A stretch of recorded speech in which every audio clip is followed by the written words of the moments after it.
जय श्री राम प्यारे भक्तों, आप सभी को मेरा प्यार भरा नमस्कार।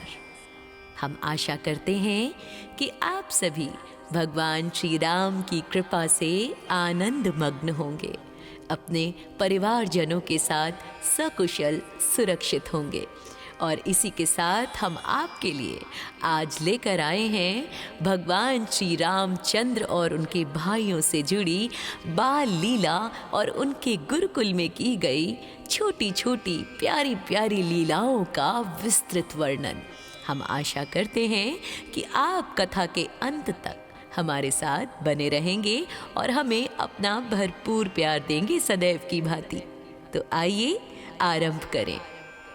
तो प्यारे भक्तों, अयोध्या के राजमहल का विशाल आंगन स्वर्ण और मणियों से जड़ा था, लेकिन चारों भाइयों को धूल में खेलना सबसे प्रिय था। श्री राम जब अपने नन्हे नन्हे पैरों से आंगन में दौड़ते तो उनके पैरों में बंधी पैंजनियां यानी कि नूपुर रुन झुन बजती थी। तुलसीदास जी लिखते हैं, ठुमक चलत रामचंद्र बाजत पैंजनिया। जब वे धूल में लिपटकर माता कौशल्या के पास जाते तो माता उन्हें अपनी गोद में उठा लेती। उनके नीलम जैसे सांवले शरीर पर धूल की परत ऐसी लगती थी कि मानो किसी नील मणि पर सोने का गर्दा छिड़क दिया गया हो। अयोध्या की गलियों में केवल 4 राजकुमार ही नहीं बल्कि नगर के अन्य बालक भी उनके साथ खूब मस्ती करते, खूब खेलते। कभी कभी चारों भाई राजा और मंत्री बनने का खेल खेलते। श्री राम हमेशा सबको साथ लेकर चलते। यदि कोई बालक उदास होता तो श्री राम अपनी माला या खिलौनाओं से देकर प्रसन्न कर देते। जैसे हमारे बच्चे जो बेस्ट फ्रेंड्स होते हैं, हमसे पूछे बिना भी अपने फेवरेट टॉयज उनको दे देते हैं। लक्ष्मण जी हमेशा राम जी की तरफ से ही खेलते। यदि खेल में भरत या शत्रुघ्न हारने लगते तो राम जानबूझकर अपनी हार को स्वीकार कर लेते ताकि उनके छोटे भाई जीत की खुशी मना सके। प्यारे भक्तों, ये भगवान श्री राम का त्याग का संस्कार था जो बाल रूप में था। आगे हम आपको उनकी बड़ी बड़ी लीलाएं भी सुनाएंगे, तो हमारे साथ अंत तक बने रहिएगा। एक बार शाम के समय बालक राम ने आकाश में चमकते पूर्ण चंद्रमा को देखा और उसे खिलौना समझकर पाने की हट पकड़ ली। वे रोने लगे और बोले, मैया मुझे वही खिलौना चाहिए। माता कौशल्या ने बहुत समझाया कि बेटा वो बहुत दूर है, लेकिन बाल राम नहीं माने। अंत में राजा दशरथ के मंत्री सुमंत ने एक युक्ति निकाली। बालहट को समझते हुए उन्होंने एक थाल में जल भरा और उसमें चंद्रमा की परछाई दिखाई श्री राम को। बालक राम उस परछाई को पकड़ने की कोशिश करने लगे और खिलखिलाकर हंस पड़े।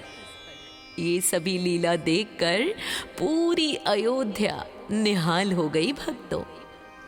शाम के समय चारों भाई मंत्रियों और राक्षसों के साथ सरयू नदी के तट पर जाते थे। वहां वे रेत के घर बनाते। लक्ष्मण जी बड़ी ही तन्मयता से राम जी के लिए रेत का महल बनाते और फिर उसे लहरों के आने से बचाते भी थे।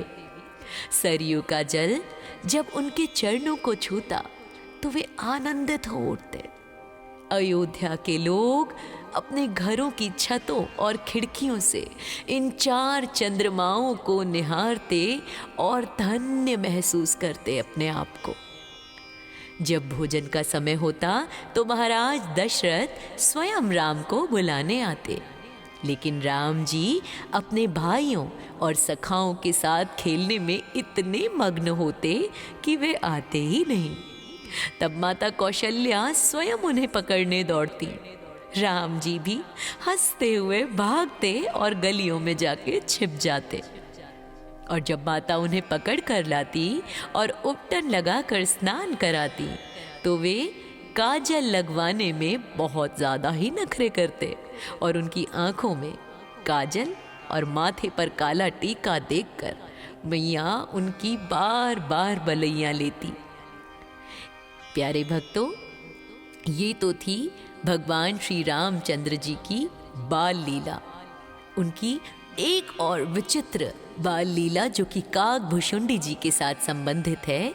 इस पौराणिक प्रसंग के दौरान जब राम जी आंगन में छोटी रोटी का टुकड़ा लेकर टहल रहे थे, तब महान भक्त काकभुशुंडी कौए के रूप में उनकी परीक्षा लेने आए।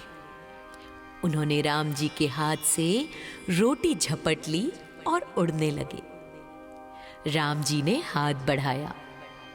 काकभुशुंडी ब्रह्मांड के अंत तक उड़े, लेकिन जहां भी वे गए उन्होंने प्रभु का हाथ अपने से मात्र 2 अंगुल ही दूर पाया।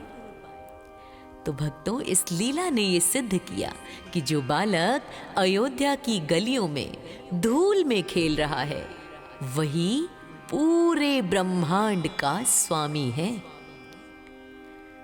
लक्ष्मण जी, वे तो बिना राम के एक पल भी नहीं रह सकते।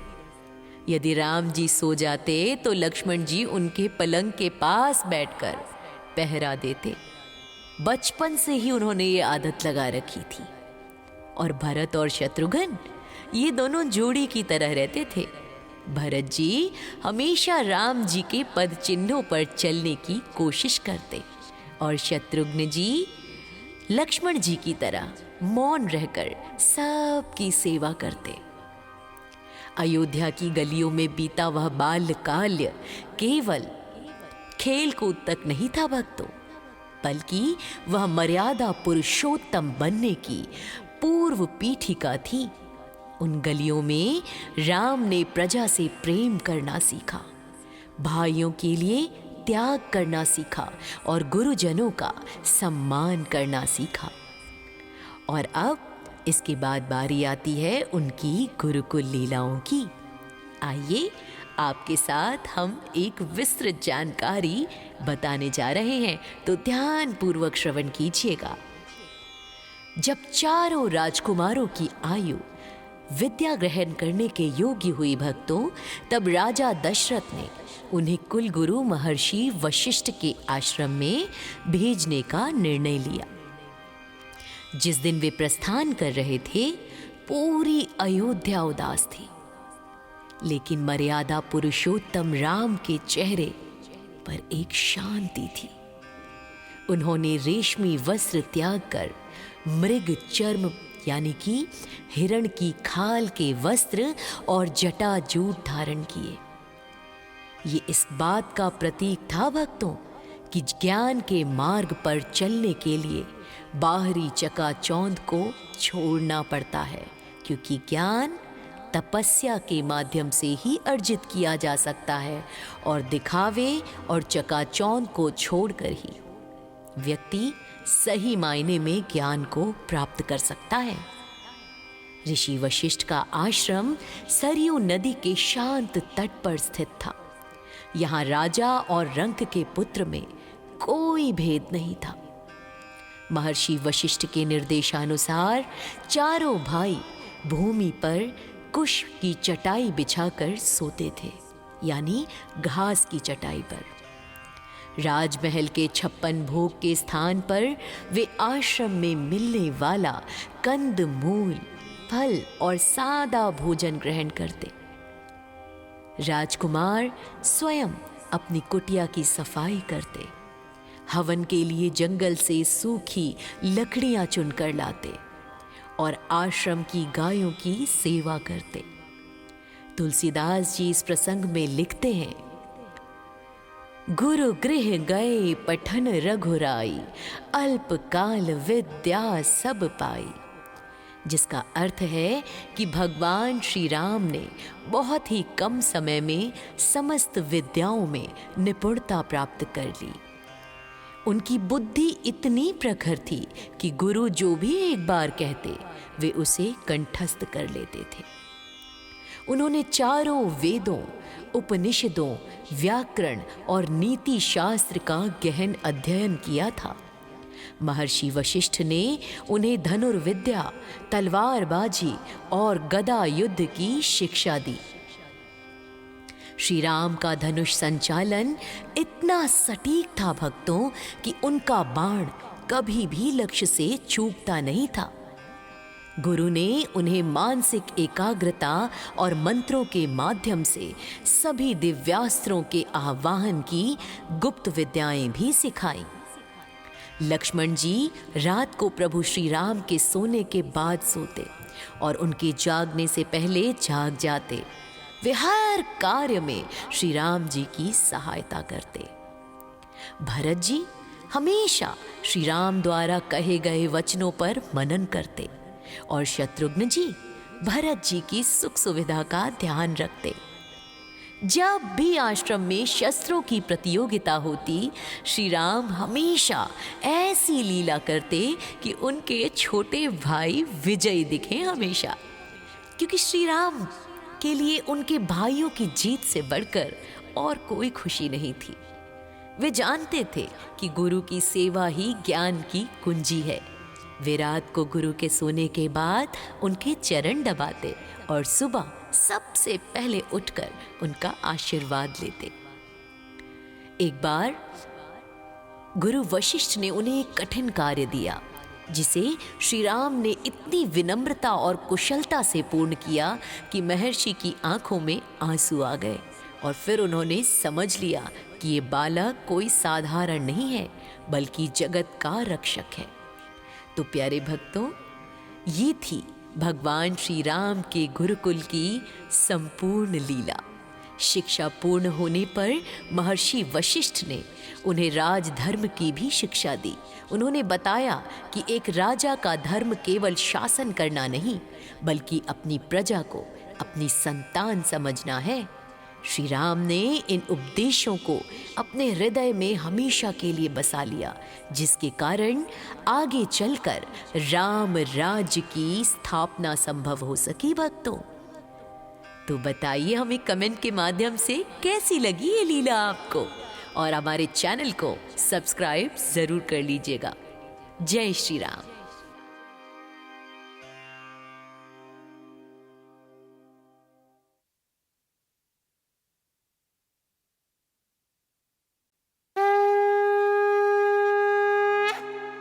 जय श्री राम। प्यारे भक्तों, आप सभी को मेरा प्यार भरा नमस्कार। हम आशा करते हैं कि आप सभी भगवान श्री राम की कृपा से आनंद मग्न होंगे, अपने परिवारजनों के साथ सकुशल सुरक्षित होंगे। और इसी के साथ हम आपके लिए आज लेकर आए हैं भगवान श्री रामचंद्र और उनके भाइयों से जुड़ी बाल लीला और उनके गुरुकुल में की गई छोटी छोटी प्यारी प्यारी लीलाओं का विस्तृत वर्णन। हम आशा करते हैं कि आप कथा के अंत तक हमारे साथ बने रहेंगे और हमें अपना भरपूर प्यार देंगे सदैव की भांति। तो आइए आरंभ करें। तो प्यारे भक्तों, अयोध्या के राजमहल का विशाल आंगन स्वर्ण और मणियों से जड़ा था, लेकिन चारों भाइयों को धूल में खेलना सबसे प्रिय था। श्री राम जब अपने नन्हे नन्हे पैरों से आंगन में दौड़ते तो उनके पैरों में बंधी पैंजनियां यानी कि नूपुर रुन झुन बजती थी। तुलसीदास जी लिखते हैं, ठुमक चलत रामचंद्र बाजत पैंजनिया। जब वे धूल में लिपटकर माता कौशल्या के पास जाते तो माता उन्हें अपनी गोद में उठा लेती। उनके नीलम जैसे सांवले शरीर पर धूल की परत ऐसी लगती थी कि मानो किसी नील मणि पर सोने का गर्दा छिड़क दिया गया हो। अयोध्या की गलियों में केवल 4 राजकुमार ही नहीं बल्कि नगर के अन्य बालक भी उनके साथ खूब मस्ती करते, खूब खेलते। कभी कभी चारों भाई राजा और मंत्री बनने का खेल खेलते। श्री राम हमेशा सबको साथ लेकर चलते। यदि कोई बालक उदास होता तो श्री राम अपनी माला या खिलौना उसे देकर प्रसन्न कर देते। जैसे हमारे बच्चे जो बेस्ट फ्रेंड्स होते हैं, हमसे पूछे बिना भी अपने फेवरेट टॉयज उनको दे देते हैं। लक्ष्मण जी हमेशा राम जी की तरफ से ही खेलते। यदि खेल में भरत या शत्रुघ्न हारने लगते तो राम जानबूझकर अपनी हार को स्वीकार कर लेते ताकि उनके छोटे भाई जीत की खुशी मना सके। प्यारे भक्तों, ये भगवान श्री राम का त्याग का संस्कार था जो बाल रूप में था। आगे हम आपको उनकी बड़ी बड़ी लीलाएं भी सुनाएंगे, तो हमारे साथ अंत तक बने रहिएगा। एक बार शाम के समय बालक राम ने आकाश में चमकते पूर्ण चंद्रमा को देखा और उसे खिलौना समझकर पाने की हट पकड़ ली। वे रोने लगे और बोले, मैया मुझे वही खिलौना चाहिए। माता कौशल्या ने बहुत समझाया कि बेटा वो बहुत दूर है, लेकिन बाल राम नहीं माने। अंत में राजा दशरथ के मंत्री सुमंत ने एक युक्ति निकाली। बालहट को समझते हुए उन्होंने एक थाल में जल भरा और उसमें चंद्रमा की परछाई दिखाई श्री राम को। बालक राम उस परछाई को पकड़ने की कोशिश करने लगे और खिलखिलाकर हंस पड़े। ये सभी लीला देखकर पूरी अयोध्या निहाल हो गई भक्तों। शाम के समय चारों भाई मंत्रियों और राक्षसों के साथ सरयू नदी के तट पर जाते थे। वहां वे रेत के घर बनाते। लक्ष्मण जी बड़ी ही तन्मयता से राम जी के लिए रेत का महल बनाते और फिर उसे लहरों के आने से बचाते भी थे। सरयू का जल जब उनके चरणों को छूता तो वे आनंदित हो उठते। अयोध्या के लोग अपने घरों की छतों और खिड़कियों से इन 4 चंद्रमाओं को निहारते और धन्य महसूस करते अपने आप को। जब भोजन का समय होता तो महाराज दशरथ स्वयं राम को बुलाने आते, लेकिन राम जी अपने भाइयों और सखाओं के साथ खेलने में इतने मग्न होते कि वे आते ही नहीं। तब माता कौशल्या स्वयं उन्हें पकड़ने दौड़ती। राम जी भी हंसते हुए भागते और गलियों में जाके छिप जाते। और जब माता उन्हें पकड़ कर लाती और उपटन लगाकर स्नान कराती तो वे काजल लगवाने में बहुत ज़्यादा ही नखरे करते और उनकी आंखों में काजल और माथे पर काला टीका देखकर मैया उनकी बार बार बलैया लेती। प्यारे भक्तों, ये तो थी भगवान श्री रामचंद्र जी की बाल लीला। उनकी एक और विचित्र बाल लीला जो कि काकभुशुंडी जी के साथ संबंधित है। इस पौराणिक प्रसंग के दौरान जब राम जी आंगन में छोटी रोटी का टुकड़ा लेकर टहल रहे थे, तब महान भक्त काकभुशुंडी कौए के रूप में उनकी परीक्षा लेने आए। उन्होंने राम जी के हाथ से रोटी झपट ली और उड़ने लगे। राम जी ने हाथ बढ़ाया। काकभुशुंडी ब्रह्मांड के अंत तक उड़े, लेकिन जहां भी वे गए उन्होंने प्रभु का हाथ अपने से मात्र 2 अंगुल ही दूर पाया। तो भक्तों, इस लीला ने ये सिद्ध किया कि जो बालक अयोध्या की गलियों में धूल में खेल रहा है वही पूरे ब्रह्मांड का स्वामी है। लक्ष्मण जी वे तो बिना राम के एक पल भी नहीं रह सकते। यदि राम जी सो जाते तो लक्ष्मण जी उनके पलंग के पास बैठकर पहरा देते। बचपन से ही उन्होंने ये आदत लगा रखी थी। और भरत और शत्रुघ्न ये दोनों जोड़ी की तरह रहते थे।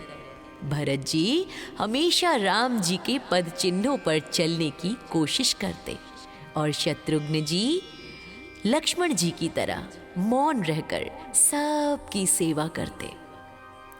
अयोध्या की गलियों में बीता वह बाल्यकाल केवल खेल कूद तक नहीं था भक्तों, बल्कि वह मर्यादा पुरुषोत्तम बनने की पूर्व पीठिका थी।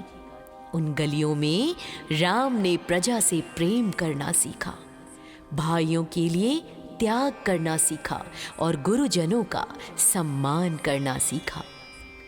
और अब इसके बाद बारी आती है उनकी गुरुकुल लीलाओं की। आइए आपके साथ हम एक विस्तृत जानकारी बताने जा रहे हैं, तो ध्यान पूर्वक श्रवण कीजिएगा। जब चारों राजकुमारों की आयु विद्या ग्रहण करने के योग्य हुई भक्तों, तब राजा दशरथ ने उन्हें कुल गुरु महर्षि वशिष्ठ के आश्रम में भेजने का निर्णय लिया। जिस दिन वे प्रस्थान कर रहे थे, पूरी अयोध्या उदास थी, लेकिन मर्यादा पुरुषोत्तम राम के चेहरे पर एक शांति थी। उन्होंने रेशमी वस्त्र त्याग कर मृग चर्म यानी कि हिरण की खाल के वस्त्र और जटाजूट धारण किए। ये इस बात का प्रतीक था भक्तों कि ज्ञान के मार्ग पर चलने के लिए बाहरी चकाचौंध को छोड़ना पड़ता है, क्योंकि ज्ञान तपस्या के माध्यम से ही अर्जित किया जा सकता है और दिखावे और चकाचौंध को छोड़कर ही व्यक्ति सही मायने में ज्ञान को प्राप्त कर सकता है। ऋषि वशिष्ठ का आश्रम सरयू नदी के शांत तट पर स्थित था। यहाँ राजा और रंक के पुत्र में कोई भेद नहीं था। महर्षि वशिष्ठ के निर्देशानुसार चारों भाई भूमि पर कुश की चटाई बिछाकर सोते थे, यानी घास की चटाई पर। राजमहल के 56 भोग के स्थान पर वे आश्रम में मिलने वाला कंद मूल फल और सादा भोजन ग्रहण करते। राजकुमार स्वयं अपनी कुटिया की सफाई करते, हवन के लिए जंगल से सूखी लकड़ियां चुनकर लाते और आश्रम की गायों की सेवा करते।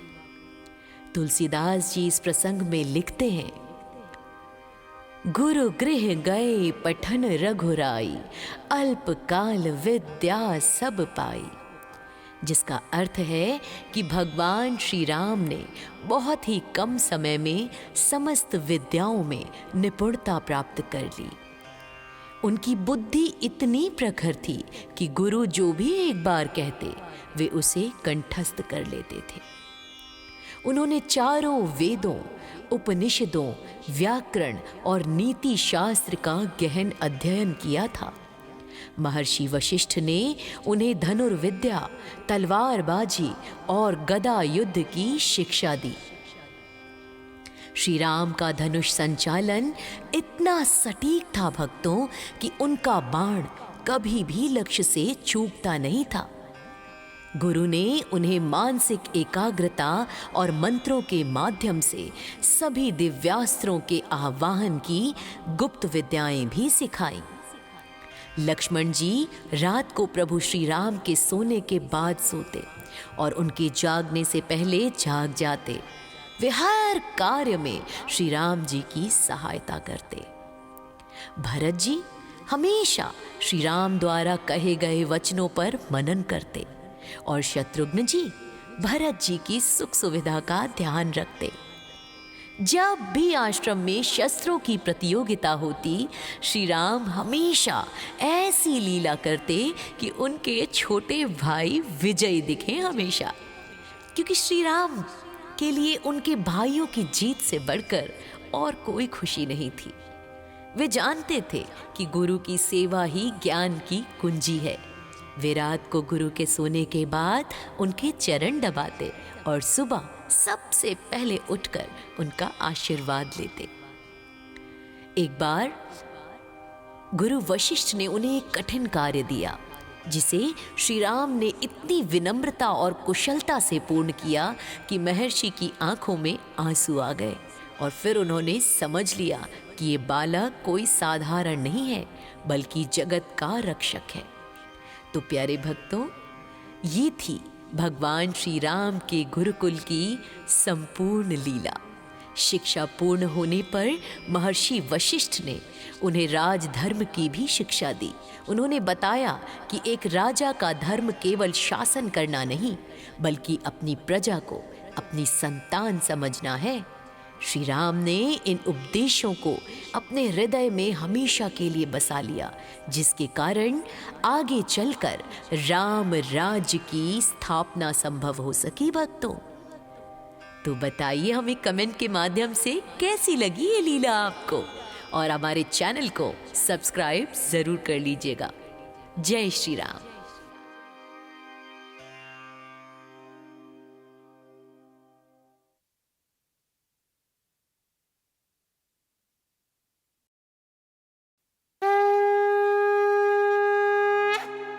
जय श्री राम। प्यारे भक्तों, आप सभी को मेरा प्यार भरा नमस्कार।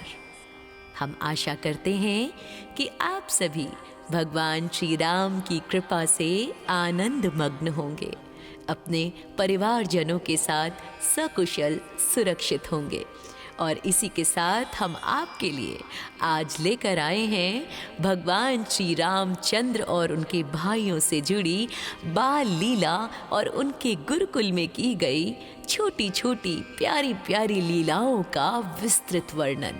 हम आशा करते हैं कि आप कथा के अंत तक हमारे साथ बने रहेंगे और हमें अपना भरपूर प्यार देंगे सदैव की भांति। तो आइए आरंभ करें। तो प्यारे भक्तों, अयोध्या के राजमहल का विशाल आंगन स्वर्ण और मणियों से जड़ा था, लेकिन चारों भाइयों को धूल में खेलना सबसे प्रिय था।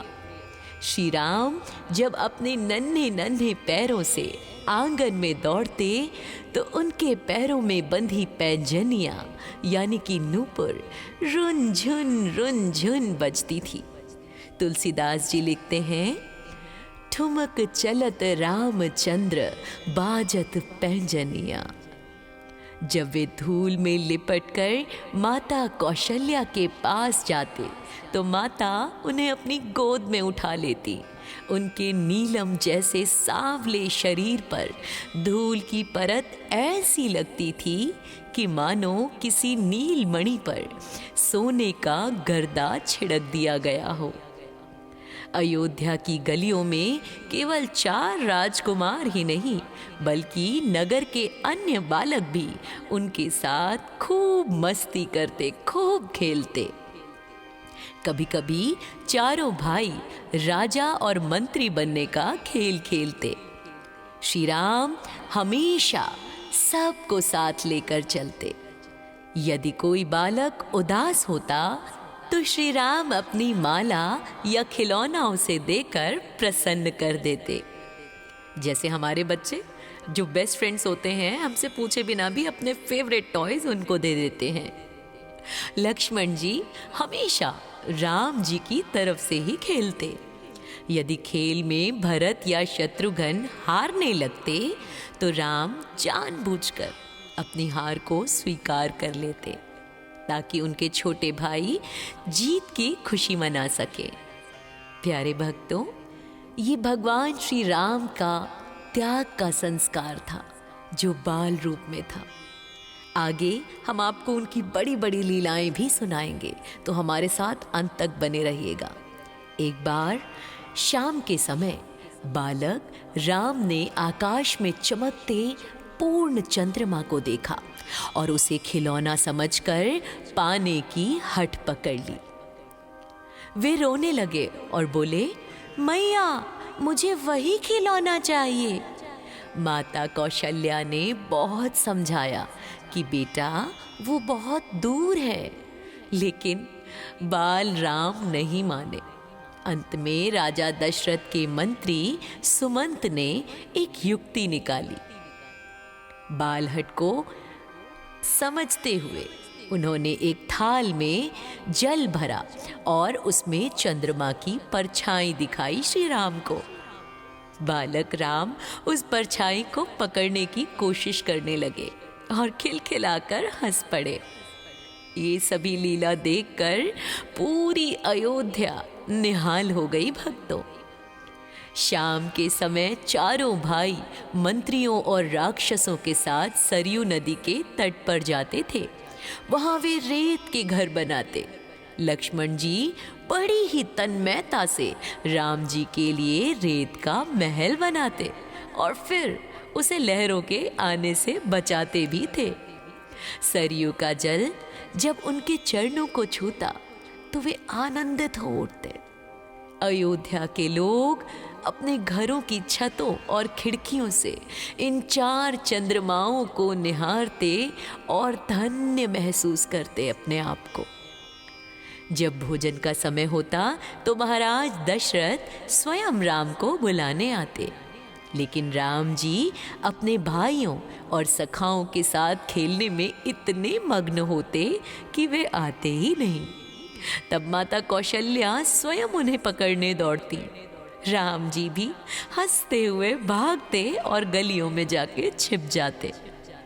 और जब माता उन्हें पकड़ कर लाती और उपटन लगाकर स्नान कराती तो वे काजल लगवाने में बहुत ज़्यादा ही नखरे करते और उनकी आंखों में काजल और माथे पर काला टीका देखकर मैया उनकी बार बार बलैया लेती। प्यारे भक्तों, ये तो थी भगवान श्री रामचंद्र जी की बाल लीला।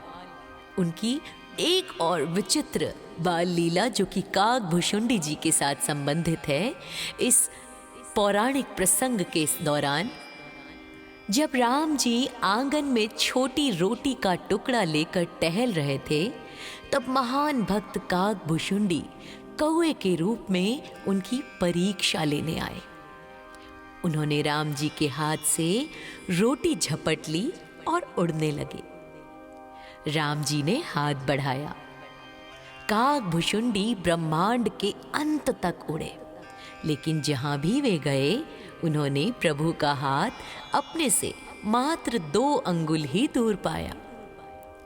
तो भक्तों, इस लीला ने ये सिद्ध किया कि जो बालक अयोध्या की गलियों में धूल में खेल रहा है वही पूरे ब्रह्मांड का स्वामी है।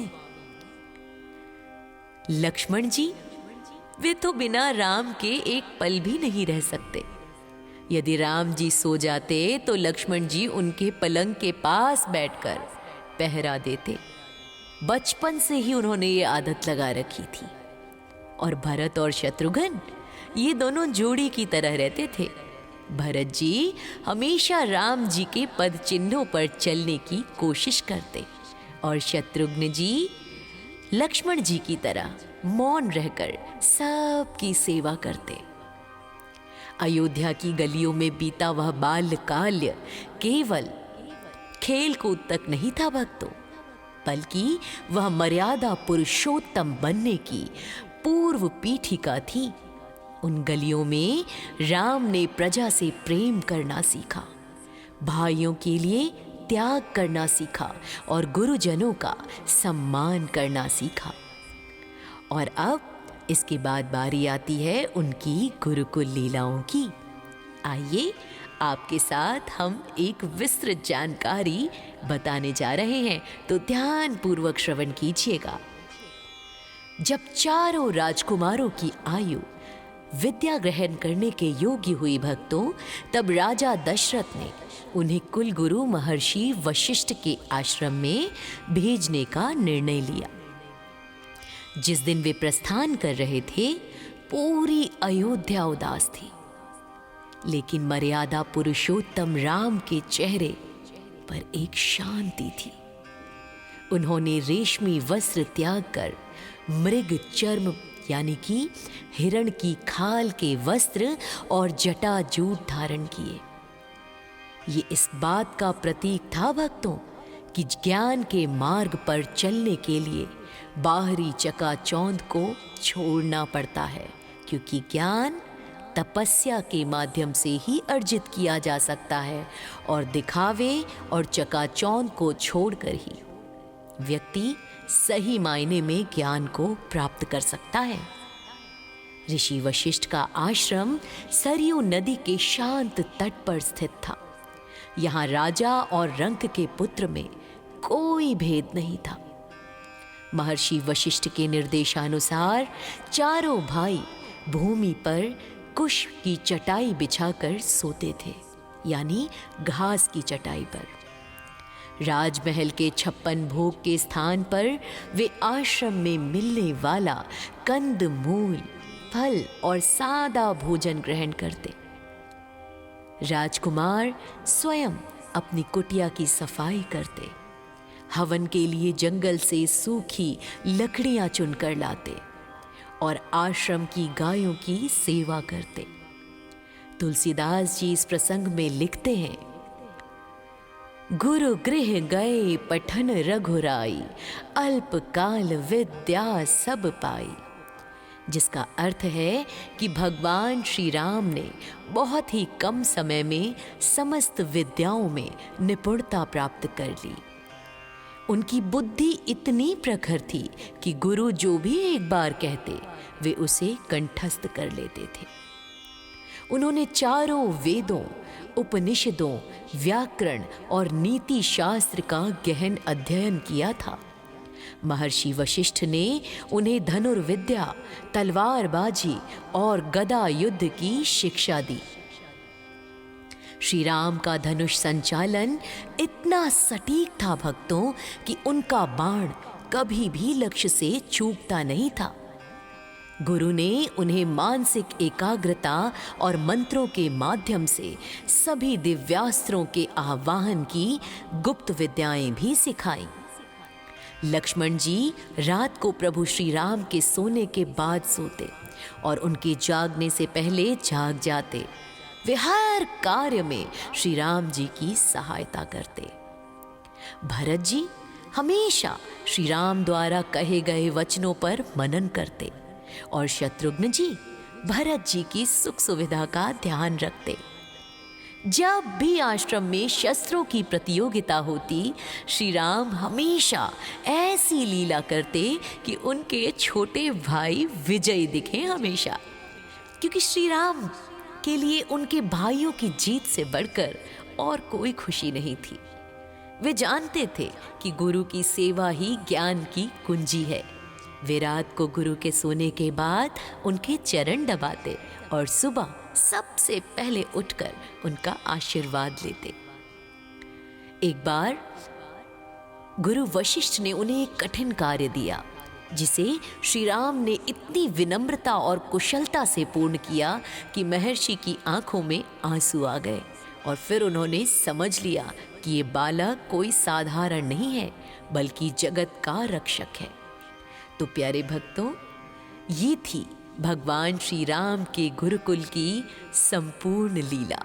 शिक्षा पूर्ण होने पर महर्षि वशिष्ठ ने उन्हें राजधर्म की भी शिक्षा दी।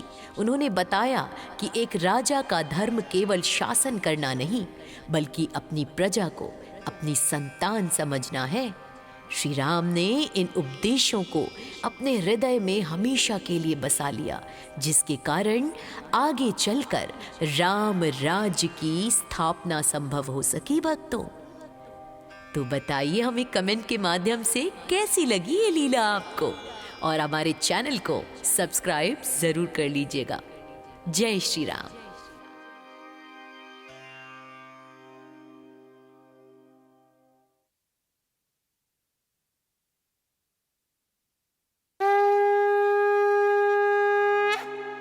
जय श्री राम। प्यारे भक्तों, आप सभी को मेरा प्यार भरा नमस्कार।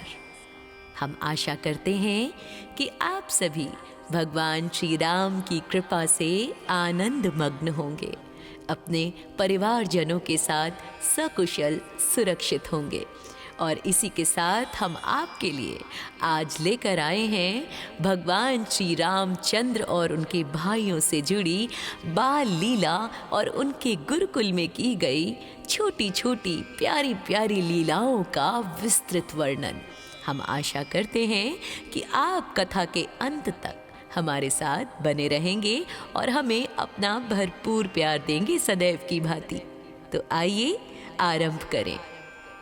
तो प्यारे भक्तों, अयोध्या के राजमहल का विशाल आंगन स्वर्ण और मणियों से जड़ा था, लेकिन चारों भाइयों को धूल में खेलना सबसे प्रिय था।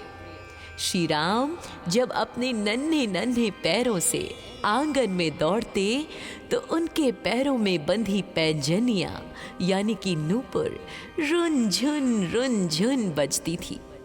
तुलसीदास जी लिखते हैं, ठुमक चलत रामचंद्र बाजत पैंजनिया। जब वे धूल में लिपटकर माता कौशल्या के पास जाते तो माता उन्हें अपनी गोद में उठा लेती। उनके नीलम जैसे सांवले शरीर पर धूल की परत ऐसी लगती थी कि मानो किसी नीलमणि पर सोने का गर्दा छिड़क दिया गया हो। अयोध्या की गलियों में केवल 4 राजकुमार ही नहीं बल्कि नगर के अन्य बालक भी उनके साथ खूब मस्ती करते, खूब खेलते। कभी कभी चारों भाई राजा और मंत्री बनने का खेल खेलते। श्री राम हमेशा सबको साथ लेकर चलते। यदि कोई बालक उदास होता तो श्री राम अपनी माला या खिलौना उसे देकर प्रसन्न कर देते। जैसे हमारे बच्चे जो बेस्ट फ्रेंड्स होते हैं, हमसे पूछे बिना भी अपने फेवरेट टॉयज उनको दे देते हैं। लक्ष्मण जी हमेशा राम जी की तरफ से ही खेलते। यदि खेल में भरत या शत्रुघ्न हारने लगते तो राम जानबूझकर अपनी हार को स्वीकार कर लेते ताकि उनके छोटे भाई जीत की खुशी मना सके। प्यारे भक्तों, ये भगवान श्री राम का त्याग का संस्कार था जो बाल रूप में था। आगे हम आपको उनकी बड़ी बड़ी लीलाएं भी सुनाएंगे, तो हमारे साथ अंत तक बने रहिएगा। एक बार शाम के समय बालक राम ने आकाश में चमकते पूर्ण चंद्रमा को देखा और उसे खिलौना समझकर पाने की हट पकड़ ली। वे रोने लगे और बोले, मैया मुझे वही खिलौना चाहिए। माता कौशल्या ने बहुत समझाया कि बेटा वो बहुत दूर है, लेकिन बाल राम नहीं माने। अंत में राजा दशरथ के मंत्री सुमंत ने एक युक्ति निकाली। बालहट को समझते हुए उन्होंने एक थाल में जल भरा और उसमें चंद्रमा की परछाई दिखाई श्री राम को। बालक राम उस परछाई को पकड़ने की कोशिश करने लगे और खिलखिलाकर हंस पड़े। ये सभी लीला देखकर पूरी अयोध्या निहाल हो गई भक्तों। शाम के समय चारों भाई मंत्रियों और राक्षसों के साथ सरयू नदी के तट पर जाते थे। वहां वे रेत के घर बनाते। लक्ष्मण जी बड़ी ही तन्मयता से राम जी के लिए रेत का महल बनाते और फिर उसे लहरों के आने से बचाते भी थे। सरयू का जल जब उनके चरणों को छूता तो वे आनंदित हो उठते। अयोध्या के लोग अपने घरों की छतों और खिड़कियों से इन 4 चंद्रमाओं को निहारते और धन्य महसूस करते अपने आप को। जब भोजन का समय होता तो महाराज दशरथ स्वयं राम को बुलाने आते, लेकिन राम जी अपने भाइयों और सखाओं के साथ खेलने में इतने मग्न होते कि वे आते ही नहीं। तब माता कौशल्या स्वयं उन्हें पकड़ने दौड़ती। राम जी भी हंसते हुए भागते और गलियों में जाके छिप जाते। और जब माता उन्हें पकड़ कर लाती और उपटन लगाकर स्नान कराती तो वे काजल लगवाने में बहुत ज़्यादा ही नखरे करते और उनकी आंखों में काजल और माथे पर काला टीका देखकर मैया उनकी बार बार बलैयां लेती। प्यारे भक्तों, ये तो थी भगवान श्री रामचंद्र जी की बाल लीला। उनकी एक और विचित्र बाल लीला जो कि काकभुशुंडी जी के साथ संबंधित है। इस पौराणिक प्रसंग के दौरान जब राम जी आंगन में छोटी रोटी का टुकड़ा लेकर टहल रहे थे, तब महान भक्त काकभुशुंडी कौए के रूप में उनकी परीक्षा लेने आए। उन्होंने राम जी के हाथ से रोटी झपट ली और उड़ने लगे। राम जी ने हाथ बढ़ाया। काकभुशुंडी ब्रह्मांड के अंत तक उड़े, लेकिन जहां भी वे गए उन्होंने प्रभु का हाथ अपने से मात्र 2 अंगुल ही दूर पाया। तो भक्तों, इस लीला ने ये सिद्ध किया कि जो बालक अयोध्या की गलियों में धूल में खेल रहा है, वही पूरे ब्रह्मांड का स्वामी है। लक्ष्मण जी, वे तो बिना राम के एक पल भी नहीं रह सकते। यदि राम जी सो जाते तो लक्ष्मण जी उनके पलंग के पास बैठकर पहरा देते। बचपन से ही उन्होंने ये आदत लगा रखी थी। और भरत और शत्रुघ्न, ये दोनों जोड़ी की तरह रहते थे। भरत जी हमेशा राम जी के पद चिन्हों पर चलने की कोशिश करते और शत्रुघ्न जी लक्ष्मण जी की तरह मौन रहकर सबकी सेवा करते। अयोध्या की गलियों में बीता वह बाल्यकाल केवल खेल कूद तक नहीं था भक्तों, बल्कि वह मर्यादा पुरुषोत्तम बनने की पूर्व पीठिका थी। उन गलियों में राम ने प्रजा से प्रेम करना सीखा, भाइयों के लिए त्याग करना सीखा और गुरुजनों का सम्मान करना सीखा। और अब इसके बाद बारी आती है उनकी गुरुकुल लीलाओं की। आइए आपके साथ हम एक विस्तृत जानकारी बताने जा रहे हैं, तो ध्यान पूर्वक श्रवण कीजिएगा। जब चारों राजकुमारों की आयु विद्या ग्रहण करने के योग्य हुई भक्तों, तब राजा दशरथ ने उन्हें कुलगुरु महर्षि वशिष्ठ के आश्रम में भेजने का निर्णय लिया। जिस दिन वे प्रस्थान कर रहे थे, पूरी अयोध्या उदास थी, लेकिन मर्यादा पुरुषोत्तम राम के चेहरे पर एक शांति थी। उन्होंने रेशमी वस्त्र त्याग कर मृग चर्म यानी कि हिरण की खाल के वस्त्र और जटाजूट धारण किए। ये इस बात का प्रतीक था भक्तों कि ज्ञान के मार्ग पर चलने के लिए बाहरी चकाचौंध को छोड़ना पड़ता है, क्योंकि ज्ञान तपस्या के माध्यम से ही अर्जित किया जा सकता है और दिखावे और चकाचौंध को छोड़कर ही व्यक्ति सही मायने में ज्ञान को प्राप्त कर सकता है। ऋषि वशिष्ठ का आश्रम सरयू नदी के शांत तट पर स्थित था। यहाँ राजा और रंक के पुत्र में कोई भेद नहीं था। महर्षि वशिष्ठ के निर्देशानुसार चारों भाई भूमि पर कुश की चटाई बिछाकर सोते थे, यानी घास की चटाई पर। राजमहल के 56 भोग के स्थान पर वे आश्रम में मिलने वाला कंद मूल फल और सादा भोजन ग्रहण करते। राजकुमार स्वयं अपनी कुटिया की सफाई करते, हवन के लिए जंगल से सूखी लकड़ियां चुनकर लाते और आश्रम की गायों की सेवा करते।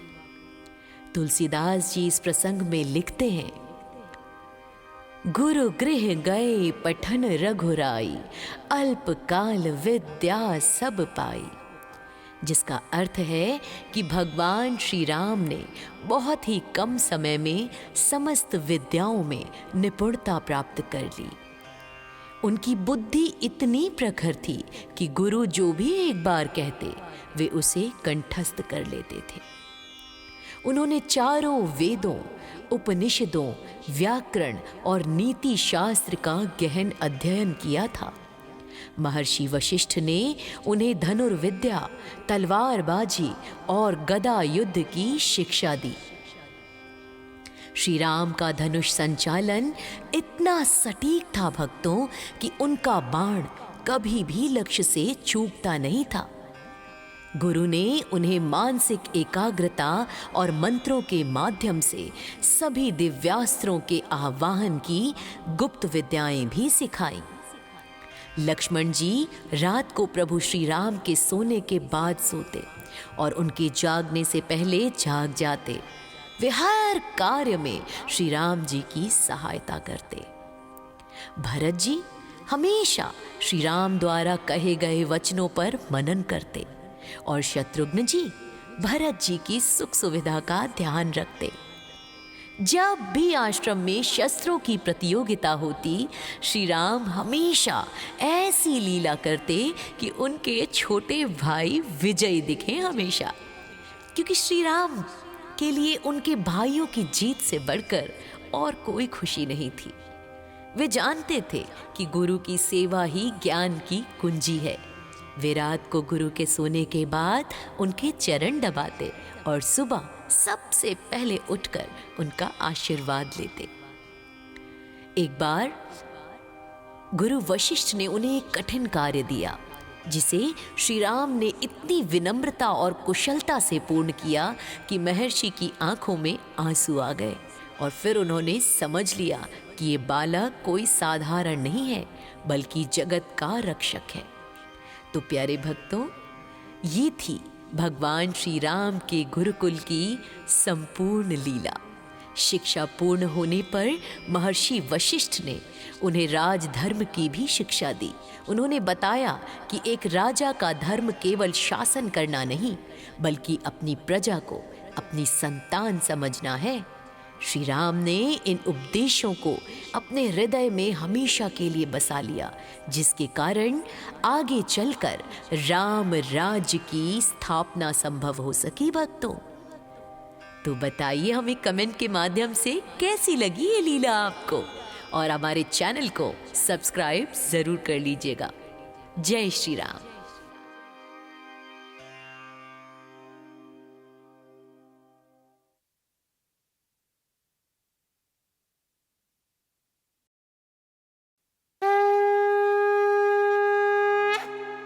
जय श्री राम। प्यारे भक्तों, आप सभी को मेरा प्यार भरा नमस्कार।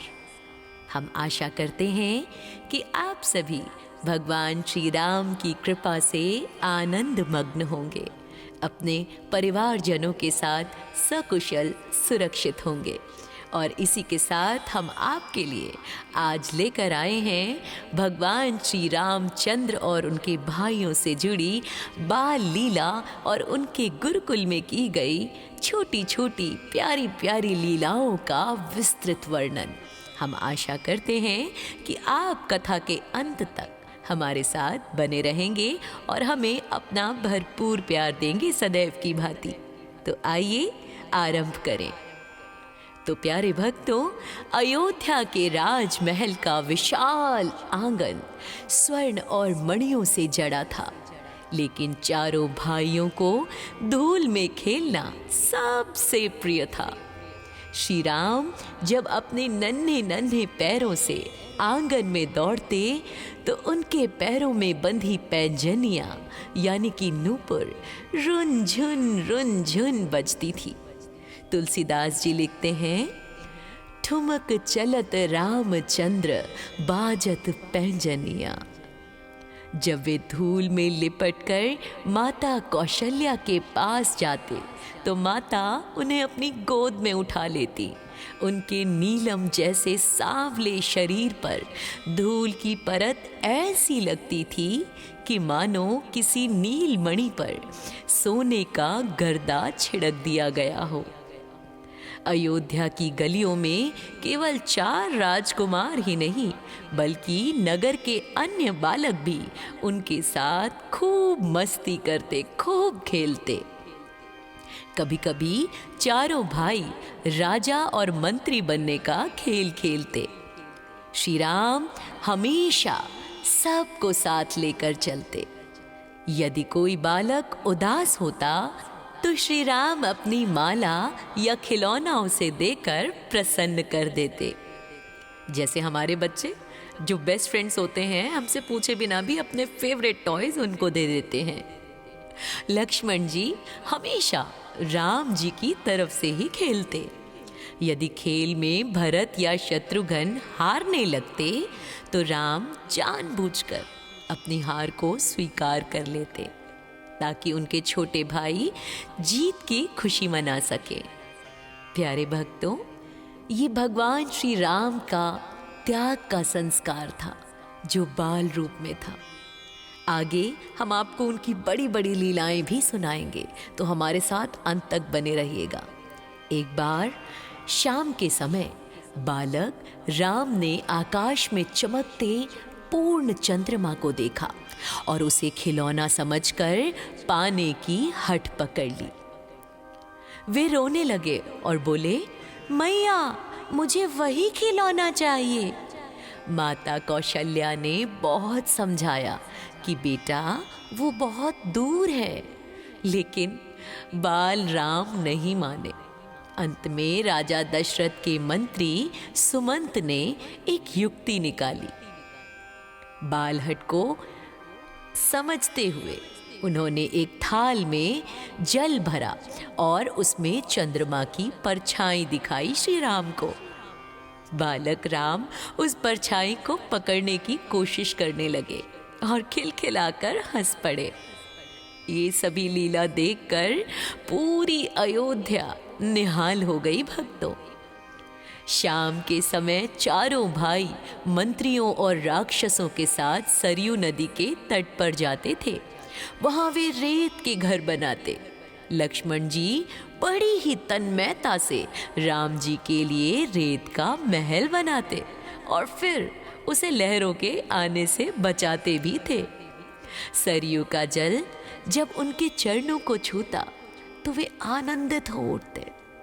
अयोध्या के लोग अपने घरों की छतों और खिड़कियों से इन चार चंद्रमाओं को निहारते और धन्य महसूस करते अपने आप को। जब भोजन का समय होता तो महाराज दशरथ स्वयं राम को बुलाने आते, लेकिन राम जी अपने भाइयों और सखाओं के साथ खेलने में इतने मग्न होते कि वे आते ही नहीं। तब माता कौशल्या स्वयं उन्हें पकड़ने दौड़ती। राम जी भी हंसते हुए भागते और गलियों में जाके छिप जाते। और जब माता उन्हें पकड़ कर लाती और उपटन लगाकर स्नान कराती तो वे काजल लगवाने में बहुत ज़्यादा ही नखरे करते और उनकी आंखों में काजल और माथे पर काला टीका देखकर मैया उनकी बार बार बलैया लेती। प्यारे भक्तों, ये तो थी भगवान श्री रामचंद्र जी की बाल लीला।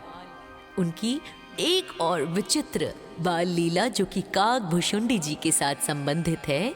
इस पौराणिक प्रसंग के दौरान जब राम जी आंगन में छोटी रोटी का टुकड़ा लेकर टहल रहे थे, तब महान भक्त काकभुशुंडी कौए के रूप में उनकी परीक्षा लेने आए। उन्होंने राम जी के हाथ से रोटी झपट ली और उड़ने लगे। राम जी ने हाथ बढ़ाया। काकभुशुंडी ब्रह्मांड के अंत तक उड़े, लेकिन जहां भी वे गए उन्होंने प्रभु का हाथ अपने से मात्र 2 अंगुल ही दूर पाया। तो भक्तों, इस लीला ने ये सिद्ध किया कि जो बालक अयोध्या की गलियों में धूल में खेल रहा है वही पूरे ब्रह्मांड का स्वामी है। लक्ष्मण जी वे तो बिना राम के एक पल भी नहीं रह सकते। यदि राम जी सो जाते तो लक्ष्मण जी उनके पलंग के पास बैठकर पहरा देते। बचपन से ही उन्होंने ये आदत लगा रखी थी। और भरत और शत्रुघ्न ये दोनों जोड़ी की तरह रहते थे। भरत जी हमेशा राम जी के पद चिन्हों पर चलने की कोशिश करते और शत्रुघ्न जी लक्ष्मण जी की तरह मौन रहकर सबकी सेवा करते। अयोध्या की गलियों में बीता वह बाल्यकाल केवल खेल कूद तक नहीं था भक्तों, बल्कि वह मर्यादा पुरुषोत्तम बनने की पूर्व पीठिका थी। उन गलियों में राम ने प्रजा से प्रेम करना सीखा, भाइयों के लिए त्याग करना सीखा और गुरुजनों का सम्मान करना सीखा। और अब इसके बाद बारी आती है उनकी गुरुकुल लीलाओं की। आइए आपके साथ हम एक विस्तृत जानकारी बताने जा रहे हैं, तो ध्यान पूर्वक श्रवण कीजिएगा। जब चारों राजकुमारों की आयु विद्या ग्रहण करने के योग्य हुई भक्तों, तब राजा दशरथ ने उन्हें कुल गुरु महर्षि वशिष्ठ के आश्रम में भेजने का निर्णय लिया। जिस दिन वे प्रस्थान कर रहे थे, पूरी अयोध्या उदास थी, लेकिन मर्यादा पुरुषोत्तम राम के चेहरे पर एक शांति थी। उन्होंने रेशमी वस्त्र त्याग कर मृग चर्म यानी कि हिरण की खाल के वस्त्र और जटाजूट धारण किए।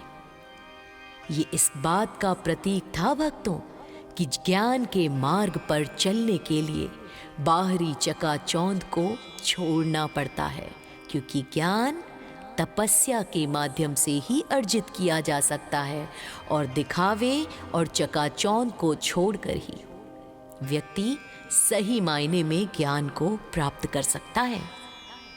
ऋषि वशिष्ठ का आश्रम सरयू नदी के शांत तट पर स्थित था। यहाँ राजा और रंक के पुत्र में कोई भेद नहीं था।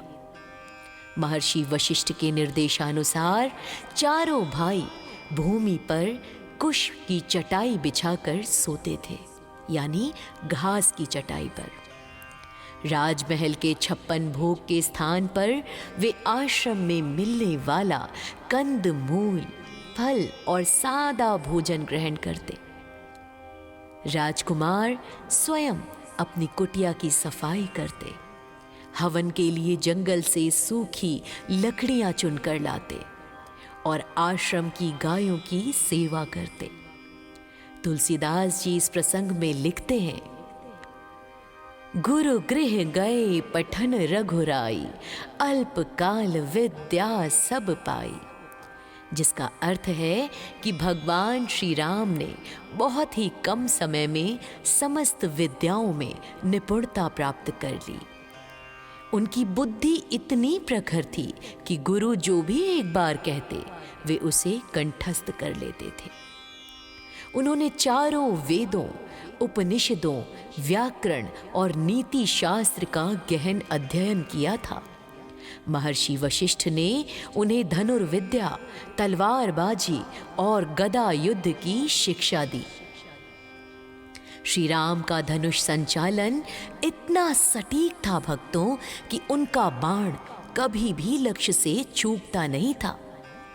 गुरु ने उन्हें मानसिक एकाग्रता और मंत्रों के माध्यम से सभी दिव्यास्त्रों के आवाहन की गुप्त विद्याएं भी सिखाईं।